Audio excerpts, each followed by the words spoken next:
ভগবান কয় ধরনের খাবারের কথা বলছে? কি কি খাদ্য? কয় প্রকারের? 3 প্রকার। কি? তমগুণ, রজগুণ, সত্যগুণ। তমগুণ সম্পন্ন খাবার কখনো ভগবানকে নিবেদন করা যাবে না।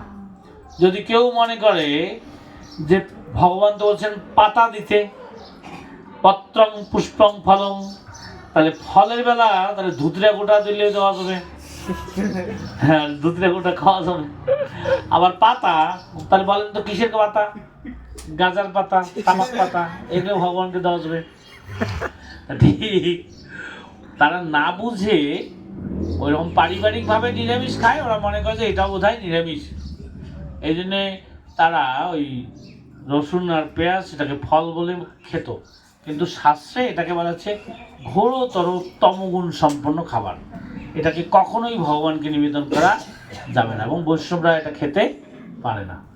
তা ওই যেখানে কুম্ভ মেলা, ওই অঞ্চলের মানুষ ওরা নিরামিষ খায়, কিন্তু ওরা মনে করে যে এটাও বোধহয় একটা ফল, কিন্তু শাস্ত্র তো পড়ে না।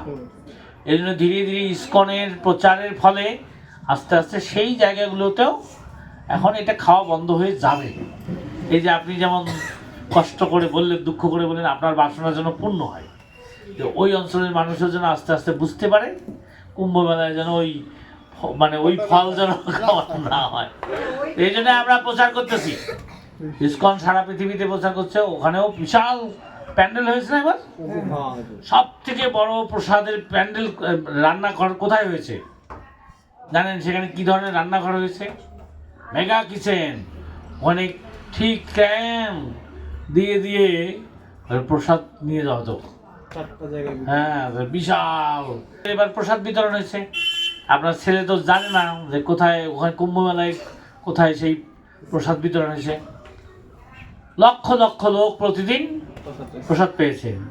তাহলে আপনি এই যে যদি সাধুদের সাথে সম্পর্ক থাকতো, তাহলে ঠিকানাটা বলে দিত যে কুম্ভ মেলায় প্রসাদ পাওয়া যাবে। এই জন্য ওই নিরামিষ না, ওখানে প্রসাদ পর্যন্ত এবার লক্ষ লক্ষ প্লেট প্রসাদ প্রতিদিন বিতরণ করা হতো। বুঝেছেন? তাহলে দুঃখটা দূর হবে কি না? আবার কুম্ভে গেলে তখন ইসকনের যেখানে প্রসাদ দিবে সেখানে যে খাবে। হরে কৃষ্ণ।